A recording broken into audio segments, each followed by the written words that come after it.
Hi guys, this is Mrs. Allgood again. I'm going to tell you a little bit about what I found out about the upcoming AP Bio exam and tell you what the next couple weeks are going to look like for you as far as our review goes. So please pay close attention to this. Hopefully this will settle some of your fears about what the exam is going to look like.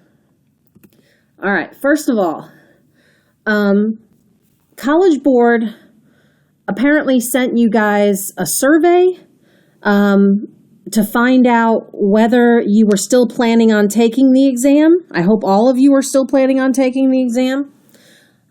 These are the people who they heard back from. So you might have just thought it was just some junk email from College Board. It wasn't. It was an actual survey.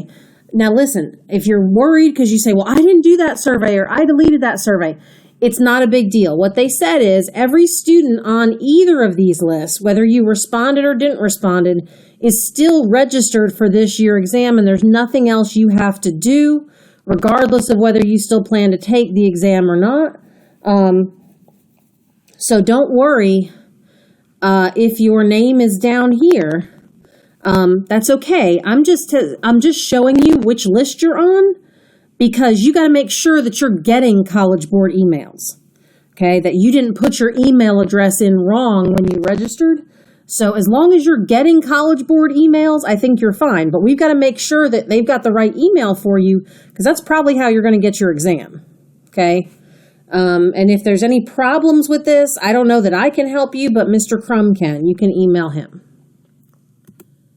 Okay. Biology test date and time, May 18th, 2 p.m.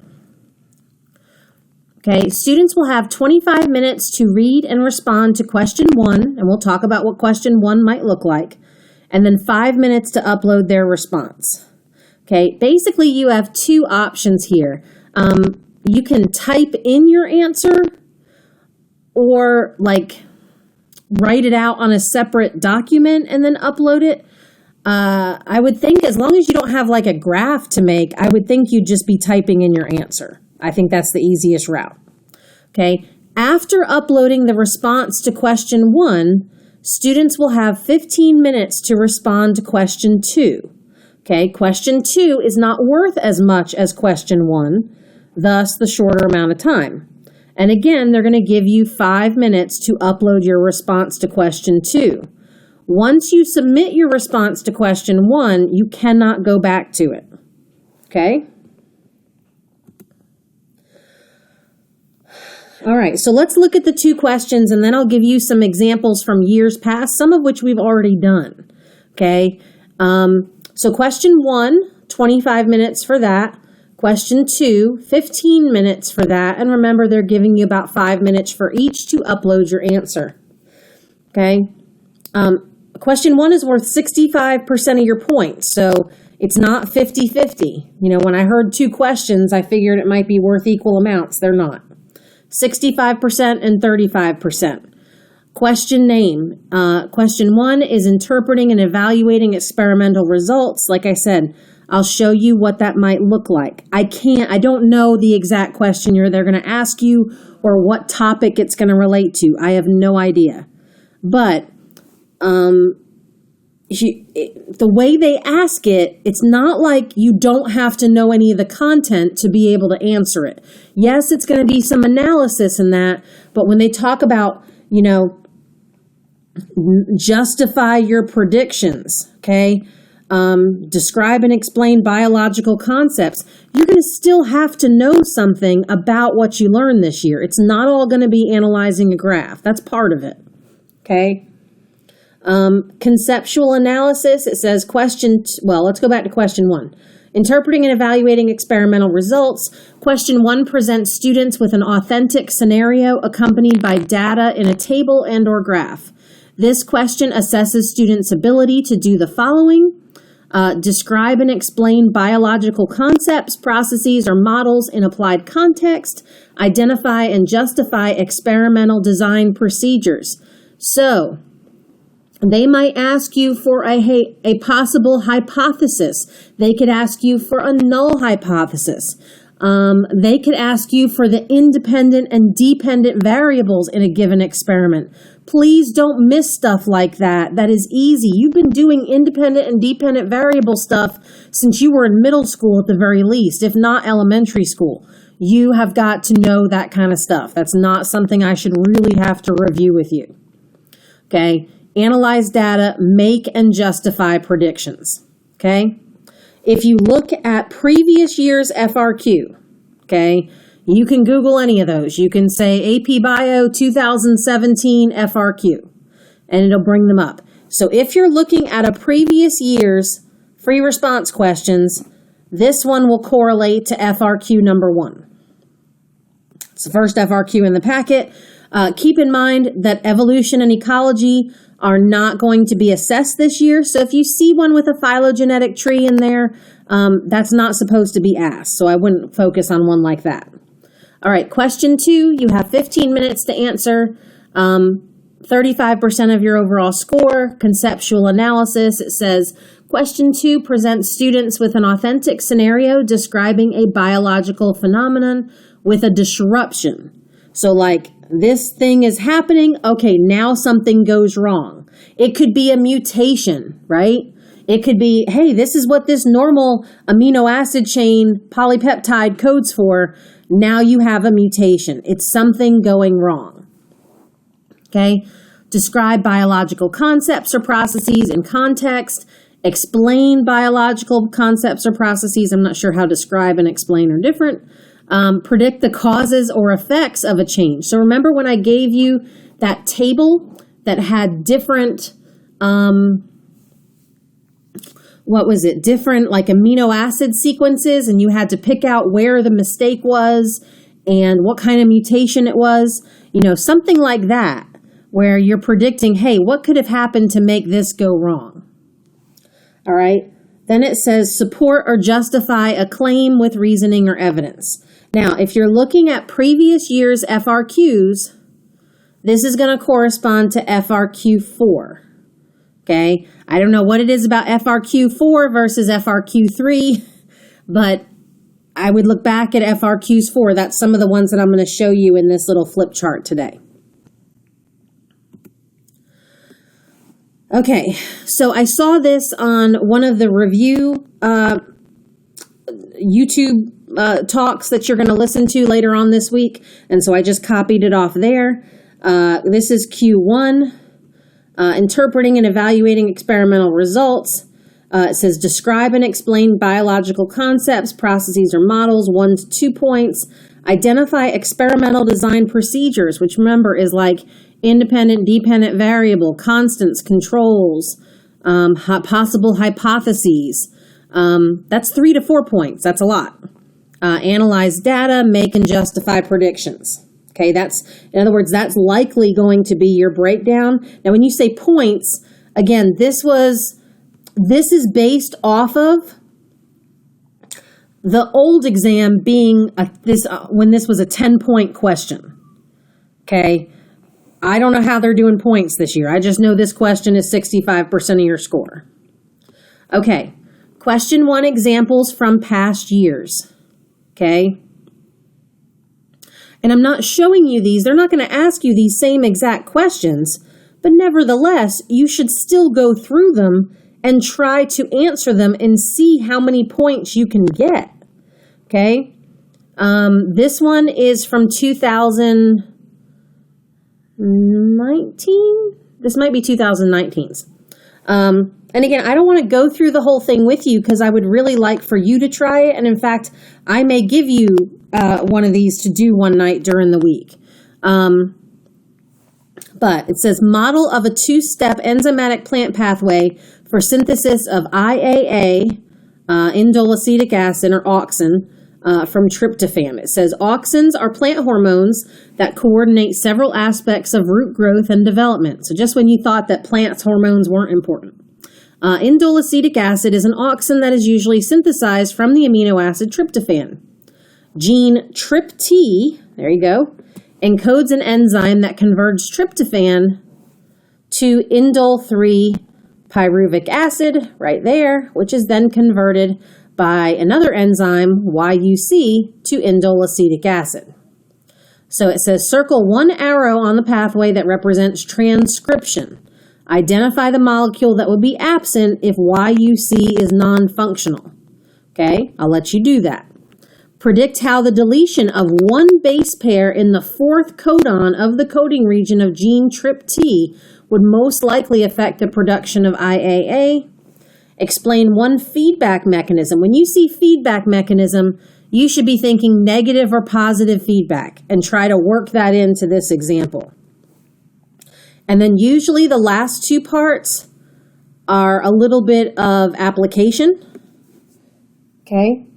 Here's the thing that I like about this question as far as using this as like a model. Remember what I told you previously about the AP exam for this year.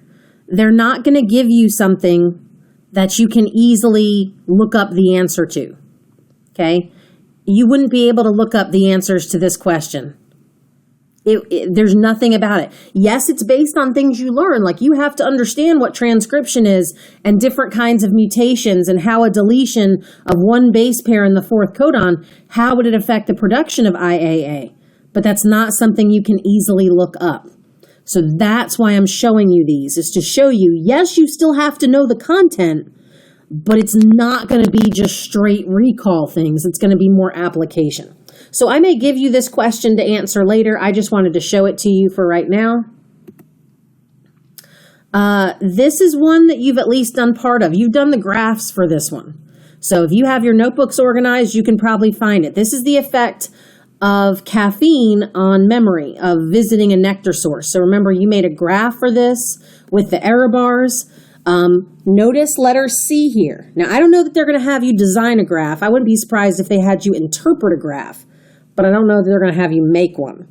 It says, design an experiment using artificial flowers to investigate potential negative effects of increasing caffeine concentrations in nectar on the number of floral visits by a bee. Identify the null hypothesis. Okay, remember, null hypothesis means whatever variable you're testing is not going to make a difference. I would still try to word that as an if-then statement, but the whole designing experiment, hypothesis, null hypothesis, control, constants, that's something that you should be going back over, because they're telling you, if we go back here, okay, they're telling you that experimental design is part of what you're going to be asked. They're telling it to you here. So you've got to know that kind of stuff. If it says design an experiment, again, that's not something you can look up. That's something you've got to be able to come up with. Okay? Identify the null hypothesis. You should be able to come up with a regular hypothesis. You should be able to come up with a null hypothesis. And then they're usually going to give you a finding and have you kind of interpret that finding. So please read these over more closely after, or pause this and maybe, go back to where we did this and work through this. I'm just trying to show you examples of what these might look like. This one I believe you also did at least part of. I know you made the graph. I know you did letter B. Okay, letter C. Describe the most likely effect of LAP94 activity on the osmolarity of the cytosol. Okay, osmolarity of the cytosol has to do with, the salt concentration in the cytosol. So how does LAP94 activity affect that? What does LAP94 probably do in maintaining water balance in the muscles? Okay. So think about, as you are increasing with these different sites, as the salinity increases, the LAP94 frequency becomes more common. Therefore, that has to have something to do with regulating the salt and water balance, but you have to dig a little deeper there. And then D, explain the differences in LAP94 allele frequencies among adult muscle populations at the sample site, despite the dispersal of larvae throughout the entire study area. So this is where your critical thinking skills really come into play. This is where you abandon the idea of, oh, okay, let me work on this with a partner. This is where it comes down to your scientific thinking skills and how closely you've paid attention yourself to everything we've done this year. This is where watching the reviews that I'm going to post this week and next week is going to come in handy. It's going to get you in that critical thinking mode. Okay? So you're not going to have your friends there to ask and say, what does this question mean? What did you put? You've got to be able to come up with an answer. So when I'm showing you these questions, you can practice them. You can probably find the scoring guidelines for them too. If you can't, let me know and I'll find the scoring guidelines for you if you want to practice them. This one you've graphed as well. Okay, you did bar graphs for this fairly recently where you added your error bars in to plus or minus 2 SEM. So we went up 2 and down 2 from whatever you graphed. B, based on the sample means, identify the 2 populations that are most likely to have statistically significant differences. It was 1 and 3 because their error bars didn't overlap. Letter C, describe the independent and dependent control variables and a control treatment for an experiment to test the hypothesis that higher trichome density in plants is selected for in the presence of herbivores. I would expect to see a question like that. Identify the variables, make a null hypothesis. That's what they mean by that one part. And so if we go back to that part in the score breakdown, that's 3 to 4 points. That's worth more than probably anything else. So you've got to be able to do that. And the more you watch these review videos and the more you practice these FRQs, the easier that's going to come. So when you're really wanting that 5, they are not just going to gift you a 5. Okay? It is those people who can critically think, who understand the difference between independent and dependent variables, who can create an experiment, who can do the null hypothesis. Okay? Remember, you've got almost a month till the AP exam. It is not too late for you to brush up on stuff like that if that is not your strong suit. Okay? I'm just telling you, you're not going to be given points. You've got to earn them. And I know that these first couple bullets, you'll be able to get those points, I think. But the C, D, and E, the part where it gets a little harder, that's something you probably have to brush up on. All right, question 2. Question 2, they've said, is sort of based off of number 4, essay number 4 on previous exams. So essay number 4 was always worth 4 points, so that's why it's broken down this way. This time, of course, it is worth 35% of your exam score. I know this isn't ideal. I know multiple choice is our strength, but you can do this too. I feel like if you'll watch the review videos that I'm posting every day, if you'll take it seriously and do the FRQ practice, I actually think you'll be in awesome shape for this exam. I just want you to put in the time. I just want 45, 48 minutes a day, which is what most of these videos are. I just want your time every day to sit down and work on this, and I think that we can come out really successful from it. So let's look at some sample questions. Again, on previous years, this would have been FRQ number 4. So thus, number 4. This one you've done before. So if you look over it, it had to do with the fact that, remember, in prokaryotes, mRNA processing doesn't occur, so the transcript would be the same. It would be the same length. So if you forget that question, you've done it. It's not hard. Go back and look over it. That's one of the easier question 4s that I've seen. This one to me was a little bit harder. Okay, so I don't know what you're going to get. It says, the common bedbug, Cimex lectularius, is a species of insect that is becoming increasingly resistant to insecticides. Bedbugs possess several genes suspected of contributing to the resistance, including P450, ABCA, and CPS. To investigate the role of these genes in insecticide resistance, researchers deleted one or more of these genes in different strains of bedbugs, as indicated in Figure 1, and treated the strains with the insecticide beta-cyfluthrin.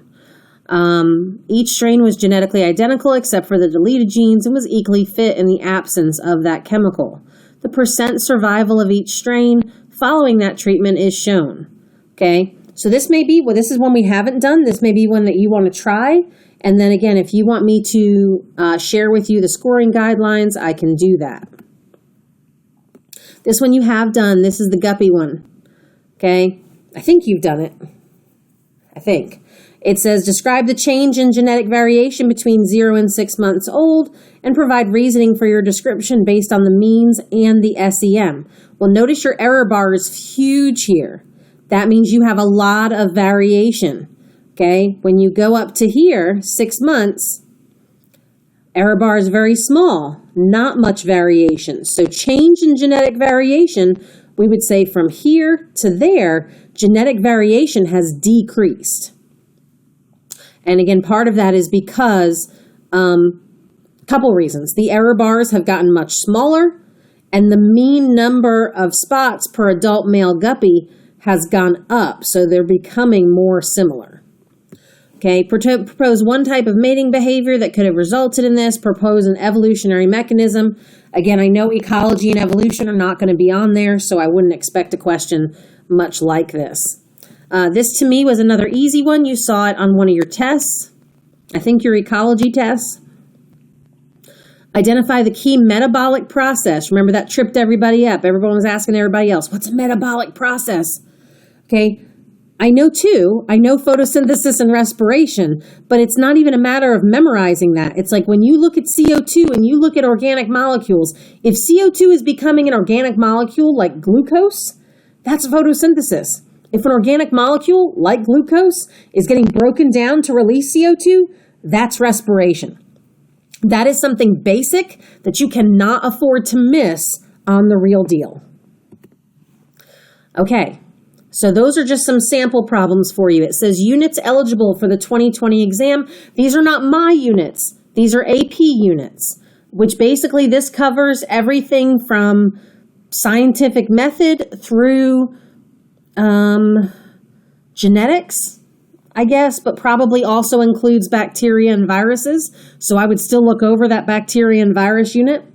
Units not included is units 7 and 8, which are evolution and ecology. So supposedly on this year's exam, that will not be asked. Okay.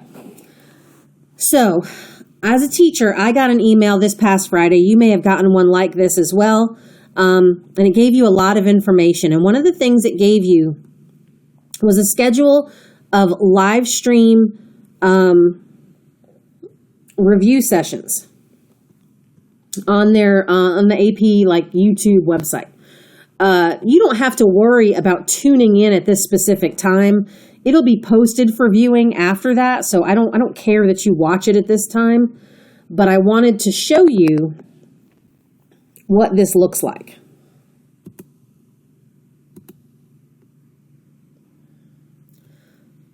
Okay, so here you would just go to biology, and then it brings you here. Okay, and then that's evolution. And you say, I thought evolution wasn't on there. It's not, but look what is. So these are the videos that I'm going to have you watch every day.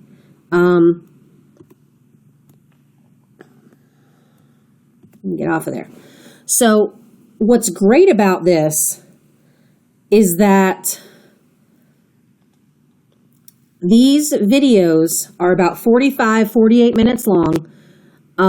There's parts in the beginning that might be a little repetitive, telling you about the exam setup and that. But what's cool is that they will do some FRQs in those videos with you, and they will assign some for you to work for homework. And then the video the next day, because they're posted in order, the video that's posted the next day will go over that FRQ that you had to do for homework.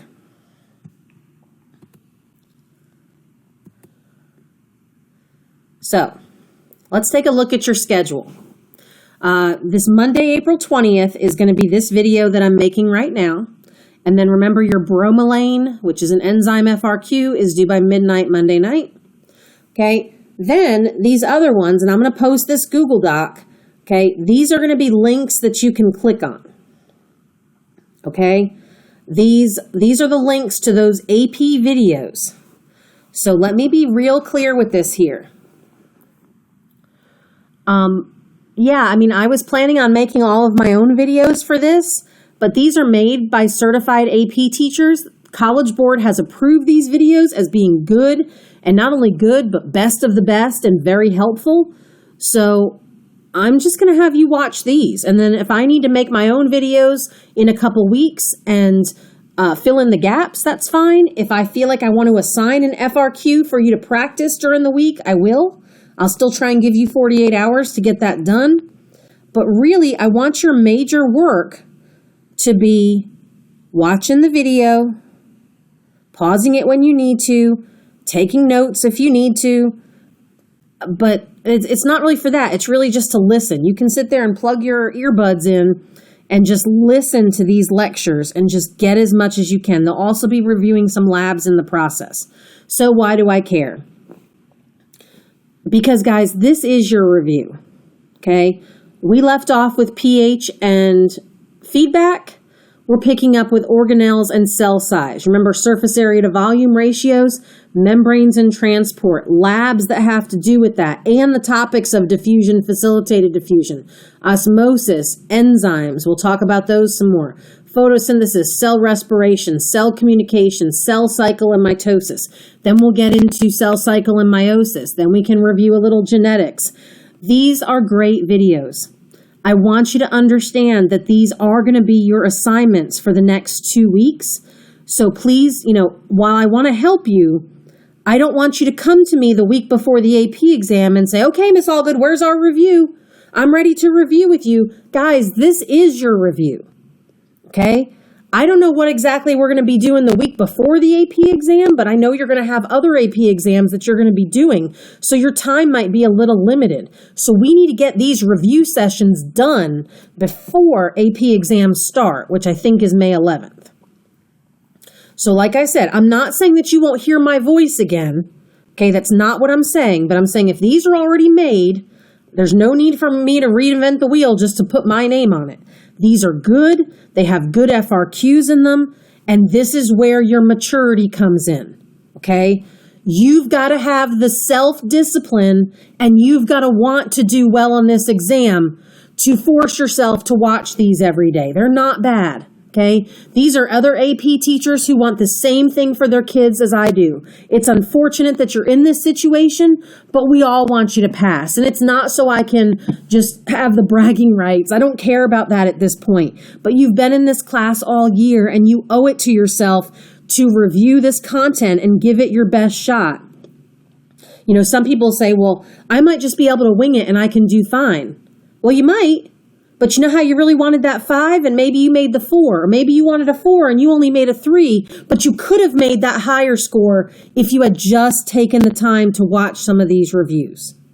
Okay? So I'm trying to plead my case with you. No, this doesn't mean you're not going to have any more grades, but this is going to be your major assignment every day. I think this is well worth your time. And I'm trying not to give you a whole lot in addition to that. I might give you an FRQ to do once or twice a week, but that'd be about it. Okay? And then I'll get the next couple dates posted as other videos get posted. Okay? So I hope that makes sense. I want to inspire you a little bit. I know it's hard being home. I wish I was there with you in the classroom. I wish it was just normal. But let's make the best of it. Let's get those scores. Let's get that college credit and just make the best of this situation. Love you guys. Talk to you soon. Bye.